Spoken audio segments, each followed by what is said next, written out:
Hello gang, memandangkan hari ini adalah hari terakhir untuk kita masak menu Ramadan. Kita akan masak menu special hari ini iaitu rendang ayam. Let's go. Okay guys, so first kita potongkan bawang merah kasar, serai lengkuas, halia, kunyit. Lepas tu kita masukkan cili kering yang dah direbus dan juga bawang putih. Kita blendkan dia sampai halus. Okay, lepas blend tu kita masukkan dalam kuali yang dah panas dan kita tumiskan dia dan sehingga pecah minyak bahan tumisan tadi. Sambil tunggu tu kita chopkan gula melaka dan campurkan dalam kuali dengan bahan tumis tadi tu. Okay, next kita slicekan daun kunyit dan juga daun limau purut. Okay, lepas tu barulah korang bubuh ayam. Kita gaulkan ayam tu sampai ayam tu masak. Nak rasa lemak sikit, kita letakkan santan, letak air sedikit supaya tidak terlampau kering, nanti dia akan hangus di bawah kuali tu, dan kemudian kita letak kerisik.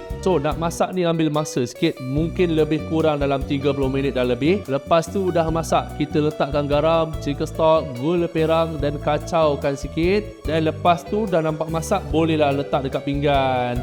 Siap dah kita punya rendang ayam. Kita nak makan teraya esok pagi pun boleh. Hari ni tamatlah episod terakhir menu Ramadan kita. Jumpa lagi insya-Allah. Tata, selamat hari raya. Kami dari masyarakat mengucapkan selamat